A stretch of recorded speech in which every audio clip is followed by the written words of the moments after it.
Hello, good evening, friends. Once again, I welcome you to this session on Word Power Made Easy. Today, we are going to talk about various types of characteristics which are found in people around us. So, कैसे हैं आप सब? क्या हाल चाल? All okay? This is the last session of this amazing series, so stay tuned.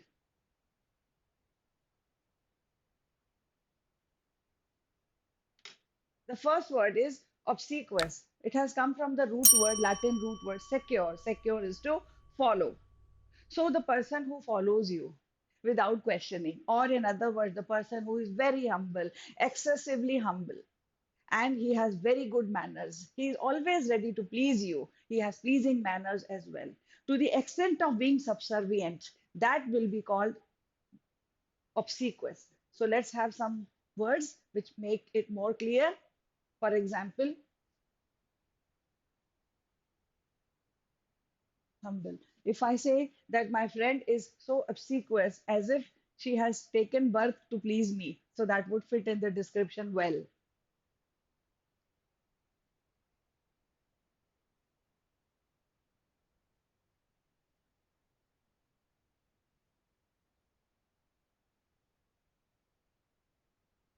Wants to be after you, he wants to please you to an indefinite extent. So, what can be the other words related to this? We can have other words, for example, obsequies. Now, this happens at a funeral when we pay our tribute, when we pay our respect to the person who is deceased, obsequies. Then comes the word subsequent.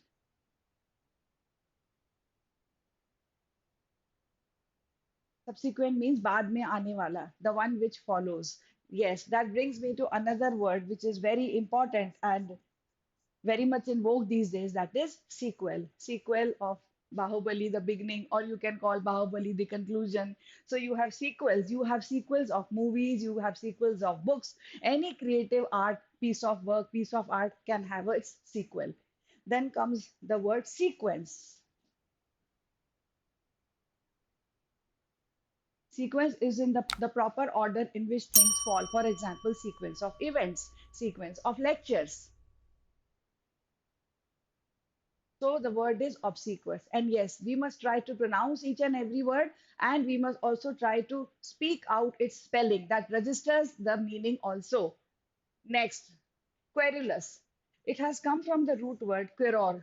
Queror is to complain. So the person who is always nagging, who is always complaining, जो हमेशा नाराज रहते हैं, the one who is never happy at any time, that person is called a querulous person because he is constantly complaining, he is constantly nagging, he is harping, he is whining. So let's have a look at the synonyms.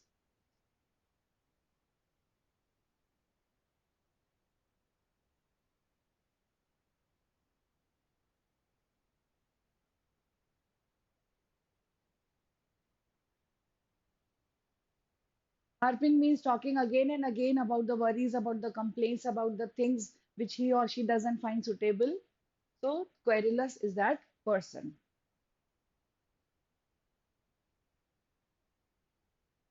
You can also write constantly nagging.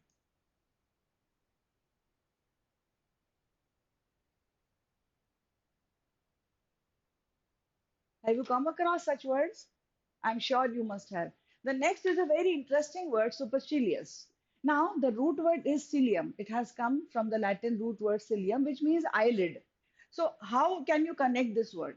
Imagine a person, just looks down upon the people, eyelid. Remember, looks down upon them, looks at them with contempt. नीचे निगाह से जो दूसरों को देखता है, right? So that person is a supercilious person because he doesn't give proper respect, proper honor to the others because he keeps on having an attitude of contempt, disdain. So he has an attitude of disdain, or you can say contempt.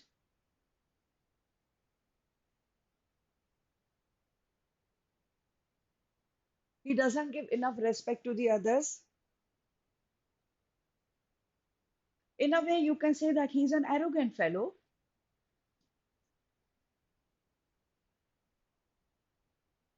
Well, of course, he or she for that matter. Or you can say overbearing. Such a person is domineering. Such a person wants to have control on others. दूसरों पर बहुत दबाव रखना चाहते हैं. Domineering.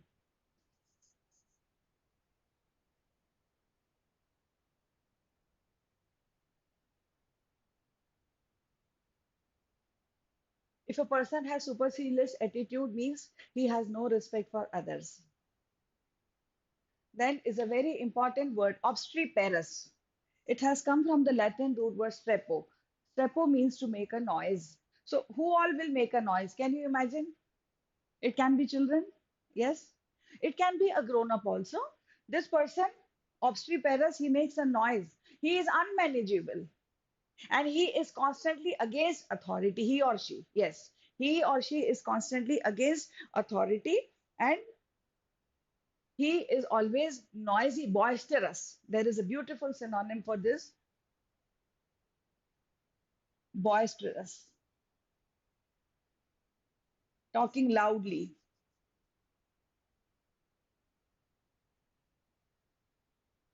against the authority,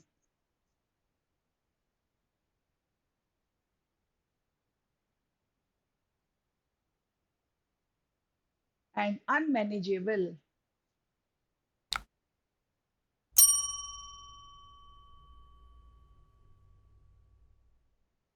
Have you found such people or people who have these characteristics? Quickly put it down in the comment box. Next is impecunious. Now this has come from the root word pecus, which means cattle. Now, cattle in olden days used to be synonymous with wealth, property, prosperity, isn't it? So, pecus or cattle, for example, the person who has lot of pecus or cattle is supposed to be a wealthy man. Why? Because he has meat, he has leather, he has milk and other dairy products. So, it is synonymous with somebody who is wealthy, who is rich. But what does this signify? Im talks about actually an antonym. Im here talks about an opposite. So impecunious means the one who is short of cash, the one who has no ready money. It's not as if that he is in some what sort of want or he is suffering from some want or some scarcity. It's not like that. It's simply that he does not have cash. So such a person is called impecunious.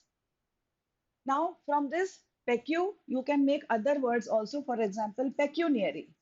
Now, in the recent days, this word has come to mean anything related to money, anything related to monetary transactions. So, pecuniary relates to money. Next word, chivalrous. Chivalrous comes from this word cheval. Cheval means a horse. In the olden days, now this cheval has come from a French root word. This is a French root word which means horse. Now this has association with knights. I'm talking about KNIGHT, knight, all those Bahadur people, those brave people who were not only brave, but they were well mannered, they were polite, and especially towards the fairer sex. I mean to say, towards the women folk. So they would take care of the women folk, they would be completely charming to them. They would be ready to carry out their orders, their errands, and they would be always traveling on a horseback. So here comes the association. Cheval means horse. So a person of high order riding on the horse and ready to help others, especially women. So such a person is chivalrous. So you might have heard of other words such as chivalry. So this is the noun chivalry or chivalric, brave, bahadur. Now you also have some related words. Let's examine them. You have cavalcade.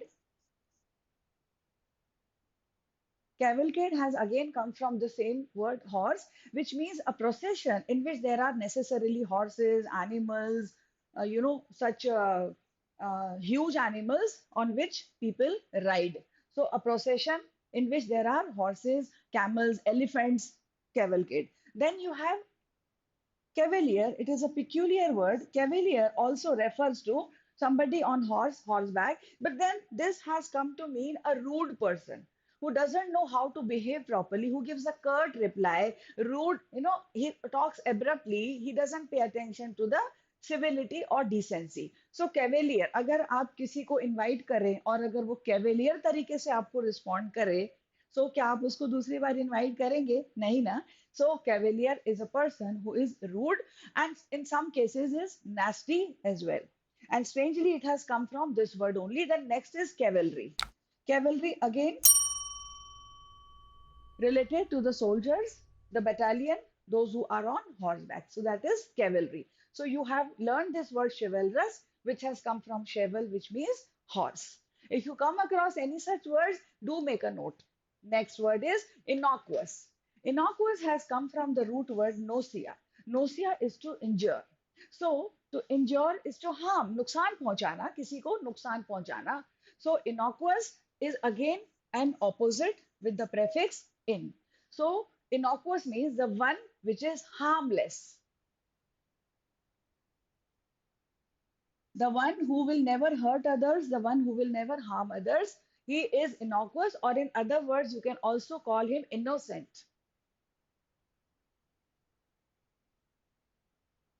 For example, a child is innocent. A child is incapable of harming anyone else. Similarly, this word is also used when you say कि कोई guilty नहीं है, ये बताने के लिए कि a person is not guilty. At that time, you say he is innocent or she is innocent. He or she doesn't know anything about the matter. So this is innocent. So you can have a related word such as noxious. Pay attention to the root word nausea. Noxious. Noxious is again poisonous. So innocuous is poisonous, harmful, and noxious. For example, if I say arsenic is a noxious element, means it is a poisonous element. So we have to keep away from such noxious people, such noxious behaviors, yeah, such noxious environments. Yes. Next word is bibulous. It has come from the root word bibo. Interestingly, bibo means to drink. Now, it has a funny connotation. Somebody who is so much fond of drinking that he is found, whether it is dawn or whether it is dusk, at the liquor shop, at the wine shop, because he wants to guzzle, he wants to drink a lot. So, over fond of drinking is a person who is bibulous.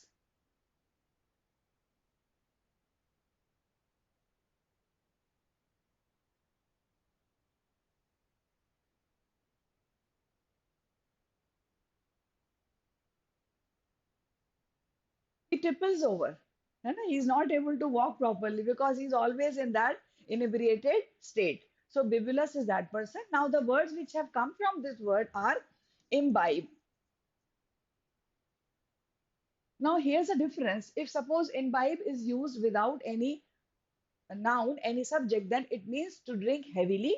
But if suppose if it is used in such a sense that some other word is coming after it, for example, if I write this sentence,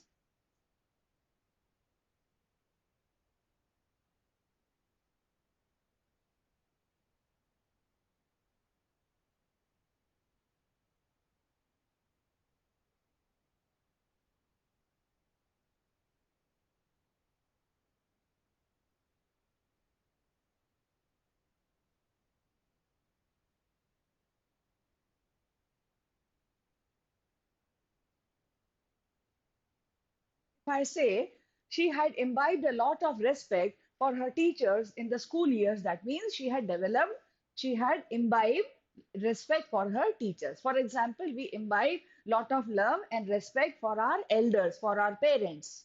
So in this way also this word can be used. Now, the next word which comes from bibo is bib.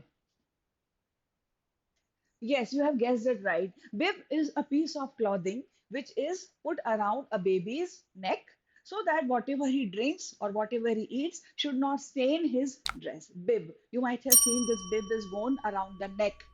Or in a way, you can also understand it to be a small napkin which is used so that the person who is wearing, the person who is eating should not soil his clothes. Bib.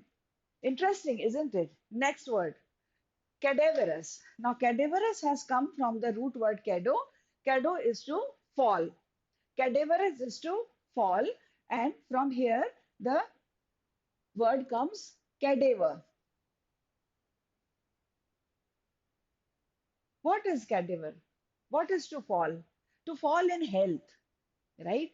For example, a person is so weak that he can merely stand, he can merely talk. He looks undernourished. So the person who is so weak, he's gaunt, he's thin, he looks like a corpse, he looks like a dead body. So he looks cadaverous, means like a corpse. Or in other words, corpse is a cadaver is a corpse, which means a dead body. So somebody who is excessively weak,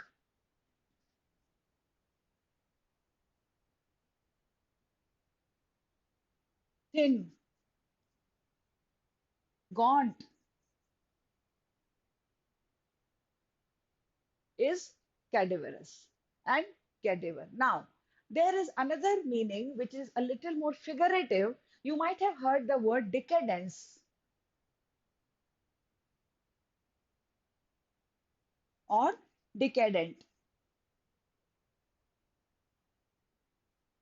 Decado is to fall, so it is related to decay. Now, rather than the physical connotation, it has a moral implication. It's related to moral implications, नैतिकता जिसको कहते हैं हम, moral विचार जिसको कहते हैं. So, if a person shows the deterioration in the moral values, or if a society shows a deterioration in the moral value, जहाँ नैतिक मूल्य नीचे गिरते जा रहे हैं, that situation or that status is called decadence. So, it is used in a figurative sense where the meaning cado is to fall, deterioration.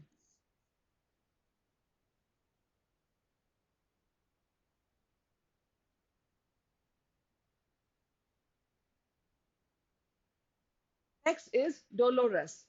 Dolorous has come from the root word dolio, which means to suffer or to grieve. So, a person who is very sad, unspeakably sad, mournful, sorrowful, that person is dolorous.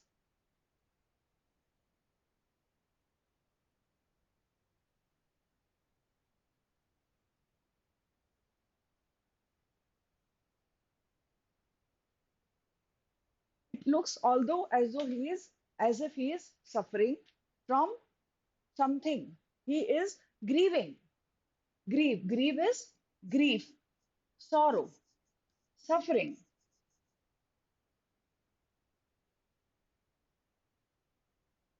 So look at the words which have come from this. One is dollar.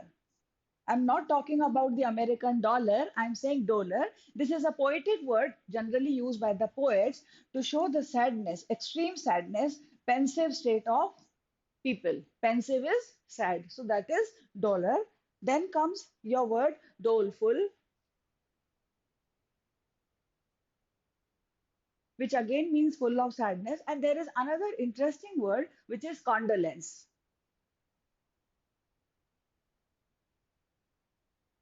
Condolence. You might have often heard of condolences. Somebody passes away. So to show that we are with them in the grief, हमारी सांत्वना उनके साथ है, right? So what do? We say our condolences. So con is with.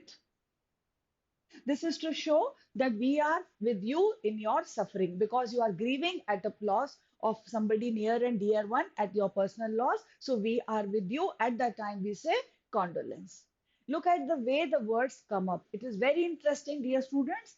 And one way to learn to register these words in the memory, in the psyche, is to prepare sentences, use them in sentences of your own. Another way is to use them as antonyms and synonyms because synonyms tell you about the comparisons and antonyms talk about the contrast and sentences tell you the situation in which the word can be used. So let's have some exercises now. Let's do these exercises. This is for your assignment. I'll just read out the column A words and you have to match them with their answers in column B. And of course, the answer key is given there. So you can always match whether your answers you got them correct or not. And another importance of an exercise is that it recapitulates, it makes the learning more more concise and to the point. Yes, let's take up the first exercise. Can you work with the words? First is obsequious, then is querulous, followed by supercilious, Then we have obstreperous, followed by impecunious. The sixth word is chivalrous, followed by innocuous. Eighth is bibulous. Then ninth is cadaverous, and the tenth is dolorous. I'm sure you will be able to find out the answers. Now, this is another exercise in which you are asked to find out the words which are antonyms, which are opposite in meaning, because these also strengthen our understanding of a word, right? So in column one, we have these words again: obsequious, then querulous, supercilious, obstreperous, impecunious, chivalrous, innocuous, bibulous, cadaverous, and dolorous. So you have to match with their antonyms. The last exercise is whether yes or no. Some descriptions are given and you have to see whether it falls into yes category or no category. Certain questions are given. Let's have a look. The first is, do obsequious people usually command our respect? Second, are querulous people satisfied? Third, are supercilious people usually popular? Fourth, is a person of affluence impecunious? Now, affluence relates to wealth and prosperity. Fifth question, do some women like chivalrous men? Sixth, are innocuous people dangerous? Seven, is bibulous character a teetotaler? A teetotaler is the one who only depends on tea or coffee, maybe. He prohibits, or you can say he restricts himself from drinking anything which is containing alcohol, right? So non-alcoholic drinks, a teetotaler is away from alcohol and wines. Then eighth question, is a cadaverous looking individual the picture of health? Ninth, is a dolorous attitude characteristic of jovial people? Jovial is related to the people who are generally happy. 10th, is an obstreperous child difficult to manage? So I'm sure you will be able to answer these questions, and in case of query, do connect to us. We'll be happy. And अगर अभी तक आपने channel को subscribe नहीं किया है तो please it's my humble request, subscribe करके जाइए एंड एक लाइक तो बनता ही है if you have like the things and I hope you enjoyed the video. Do inform us of the other sessions you would want us to take. So bye bye, god bless, take care.